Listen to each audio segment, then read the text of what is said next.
E aí galera, beleza? Hoje nós vamos resolver alguns exercícios sobre essas aulas introdutórias de compostos de coordenação, ou complexos. Então nós vamos falar um pouco sobre isomeria, como saber a carga do complexo como um todo, entender se o ligante é neutro, se ele é um ligante carregado. Tudo isso a gente vai acompanhar nos exercícios de hoje, beleza? Vamos lá! Galera, o exercício 1 ele é mais teórico, tudo bem? E ele pede para a gente explicar algumas observações experimentais. O item A, ele pede o seguinte. Ele pede para que a gente explique por que metais da primeira série de transição, não é do primeiro período, da primeira série de transição, que já é no quarto período, tá? Da tabela como um todo. Eles não costumam formar complexos com o número de coordenação, NC, número de coordenação, acima de 6, número de coordenação relativamente alto. O que acontece é que o pessoal da primeira série de transição são átomos ou íons relativamente pequenos. Relativamente quer dizer em relação a. Em relação a quem? A, por exemplo, a segunda e terceira série de transição. Sendo eles tão pequenos, a aproximação de muitos ligantes faria com que esses ligantes ficassem muito perto um do outro e você teria uma repulsão estérica. E isso faria com que você tivesse um impedimento estérico. Ficaria muito difícil acomodar com estabilidade muitos ligantes em volta do metal, sendo ele tão pequeno. Os ligantes estariam muito próximos uns dos outros. Então, o primeiro item, a letra A, você pode explicar pelo fato de que os metais da primeira série de transição são relativamente muito pequenos, tá bom? Já o item B, ele pergunta o seguinte, gente. Por que é comum, por que é relativamente fácil de encontrar complexos onde você tenha elementos do lado esquerdo da tabela periódica dos metais de transição que tenham NOx altos e com altos números de coordenação?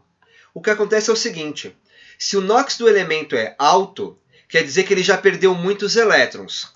Esses elétrons, boa parte deles, saiu do orbital D. Então você tem elementos, íons, com poucos elétrons no orbital D. Além disso, o fato de eles estarem à esquerda da tabela periódica, na série ali de transição, indica que eles são átomos relativamente grandes, ou íons relativamente grandes.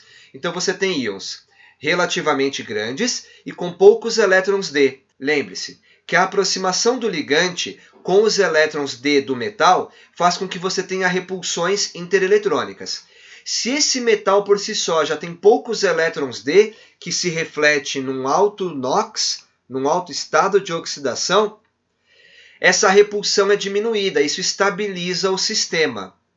Outro fator é o fato de que esse átomo ou íon ele é relativamente grande, então os ligantes conseguem se acomodar um pouco melhor na esfera de coordenação, diminuindo as interações entre os ligantes, ou seja, o impedimento estérico que há entre eles.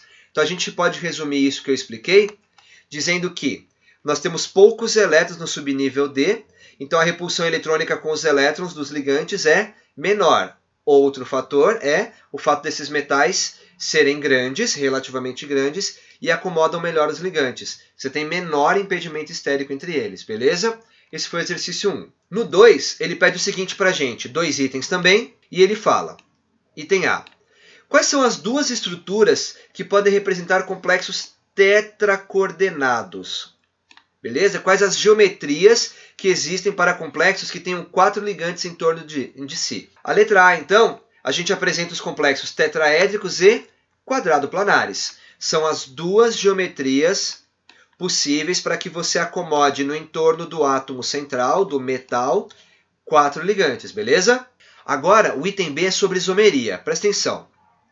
Supondo um complexo que tem a fórmula Ma2B2, ele tem 4 ligantes, ele é tetracoordenado, e dos 4, 2 são iguais de um certo tipo, 2 são iguais de um outro tipo. Em qual das estruturas que a gente propôs no item A, ou seja, tetraédrico ou quadrado planar, é possível que haja isomeria? Repara, no caso dessa fórmula Ma2B2, a isomeria possível é a isomeria cis-trans. Agora, para que haja isomeria cis-trans, você tem que permitir que 2 dos 4 ligantes estejam a 180 graus uns dos outros para formar o isômero trans. Uma geometria tetraédrica, em momento algum, permite que você tenha 180 graus de distanciamento entre um ligante e outro. Mas numa geometria quadrado-planar você tem, olha aqui, ó, 180 graus aqui ou 180 graus aqui. Dessa forma, gente, A única geometria possível de ter isomeria cis-trans, que é o caso para um complexo de fórmula Ma2B2, é a isomeria quadrado-planar. É a geometria quadrado-planar, perdão.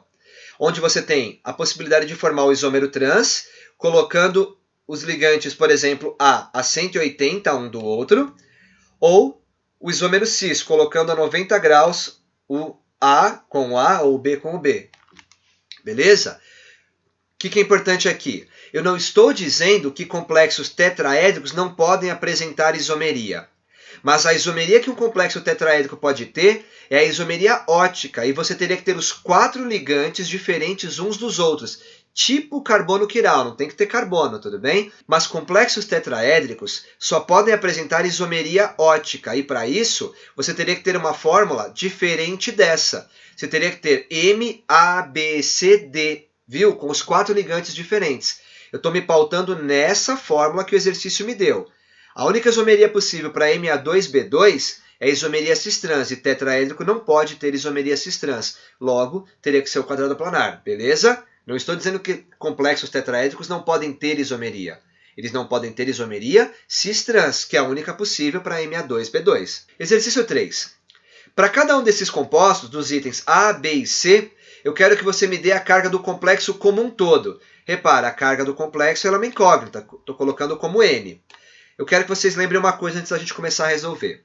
A carga do complexo como um todo é um balanço entre a carga do metal, seja ela qual for, e dos seus ligantes, sejam eles neutros ou carregados, beleza? Então nós vamos ter que entender qual é a carga do metal e qual é a carga de cada um dos ligantes. Esse balanço, esse cálculo vai me dar a carga do complexo de maneira geral. Vamos lá. Primeiro exercício, letra A. Esse aqui é o ligante bipiridina, que é um ligante neutro. A bipiridina é uma molécula. Então sua carga é zero, ela não contribui para a carga do complexo como um todo, de certo modo, porque ela é zero. E esse complexo tem ferro 2 como centro metálico, 2+. Bom, a carga do complexo é a soma de 2+ com 0 vezes 3, que claro, é zero. Isso quer dizer que a carga do complexo como um todo, dessa vez, nesse contexto, é devida só ao centro metálico. No caso, então, o complexo como um todo é catiônico, ele é mais 2. Item B. Vamos dar uma olhada, então, qual é a carga desse complexo como um todo, onde eu tenho manganês 2+. Esse ox que você está vendo aqui é o oxalato, que é o ânion do ácido etanodioico, ou seja, cada ox tem carga 2-. E a água como um todo ela é zero, porque ela é uma molécula, ela é um ligante neutro.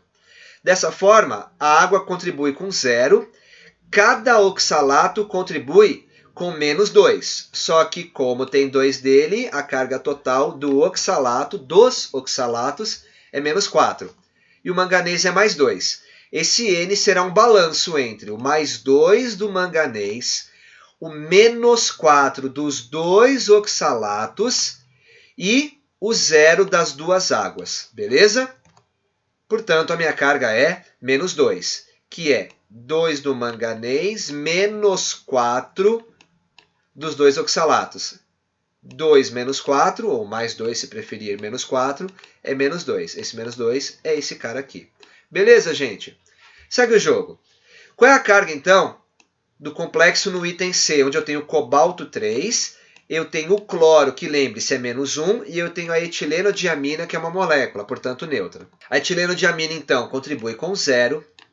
O meu cloro é -1 cada um, e o meu cobalto, nesse contexto aqui, é cobalto 3. Vamos lá? Minha conta, então, é 3. Cada cloro é -1, mas como tem 2, -2, mais 0 das 2 etilenodiaminas. Quanto é que dá tudo isso, gente? Dá +1. 3 menos 2, 1. 1 menos 0, 1. Então a carga do meu complexo como um todo é 1. Para fechar, lembre-se, a carga de um complexo, de maneira geral, é o balanço das cargas, dos NOx, dos estados de oxidação, do metal com os ligantes, sejam eles zero ou carregados, beleza? O exercício 4 é um exercício investigativo. Você vai ter que pensar numa técnica analítica para identificar a fórmula, a estequiometria do seu composto. Vamos dar uma olhada? Ele diz o seguinte: um sólido rosa tem fórmula genérica, formada por 1 cobalto, 3 cloros, 5 amônias e uma água. Uma solução desse sal ela também é rosa, e ela fornece 3 mols de AgCl quando eu titulo esse cara com nitrato de prata. Quando o sólido rosa é aquecido, ou seja, eu pego o sólido, ao invés de dissolvê-lo, eu aqueço, ele perde 1 mol de água e se torna um novo composto, tanto é que ele muda de cor, agora ele é roxo. E a razão molar de amônias, cloros e cobalto é de 5:1:1, beleza? Esse sólido roxo, se eu pego esse sólido e dissolvo e titulo com nitrato de prata, agora eu tenho 2 cloretos que são liberados, beleza? Reagindo com a prata, formando cloreto de prata. Qual é a estrutura do sólido rosa e do sólido roxo? Desenha e dê os seus nomes para eles, beleza? Bom, uma proposta para o primeiro composto é essa aqui. É dizer que o meu centro metálico é o cobalto, as 5 amônias estão coordenadas ao metal e a água também está fazendo parte da esfera de coordenação. E cadê os 3 cloros propostos? Eles atuariam como contraíam desse complexo que é catiônico. Então, esse primeiro composto, que seria o rosa, a gente está propondo que ele tenha essa estrutura aqui, onde os 3 cloros atuariam como contraíons. Por que isso é coerente? Por que isso aqui é plausível? Porque quando eu reajo com nitrato de prata, o exercício me diz que eu formo 3 mols de cloreto de prata.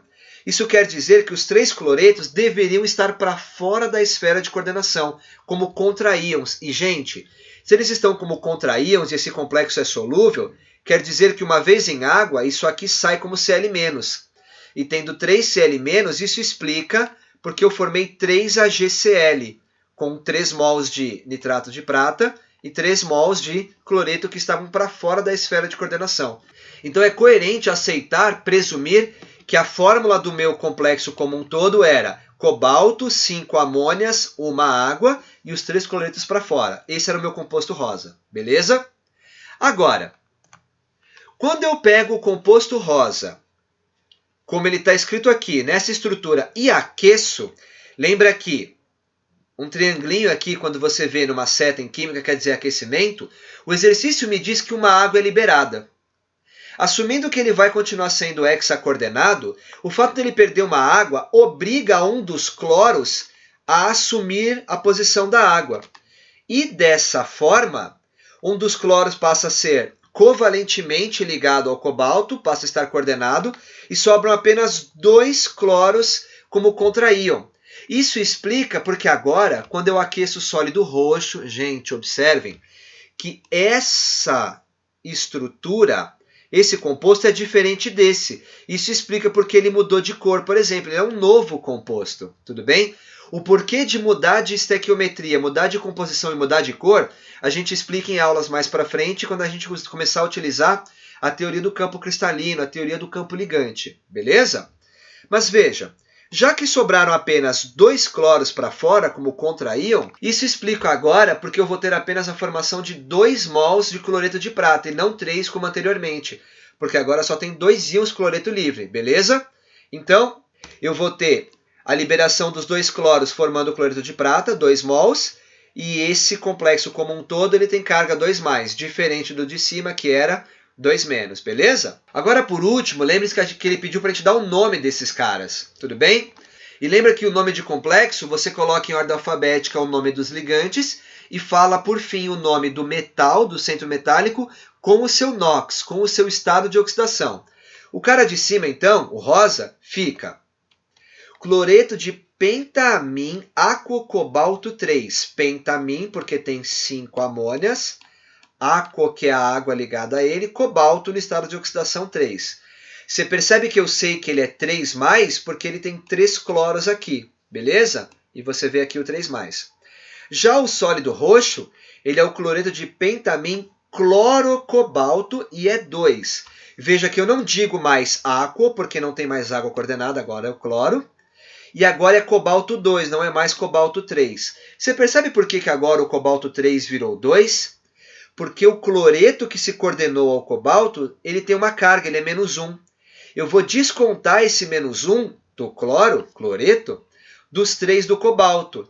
3 positivo, menos 1 do negativo do cloro, sobra 2. Então a carga deste íon complexo é 2+. Ele é o cloreto de pentamim cloro cobalto 2. Beleza? Pessoal, esses foram os exercícios de hoje. Espero que você tenha entendido. Se houver alguma dúvida, são exercícios um pouco complexos, deixa aqui nos comentários ou manda um e-mail pra gente, beleza? Obrigado então por assistir essa aula e a gente se vê na próxima. Valeu, gente. Até mais!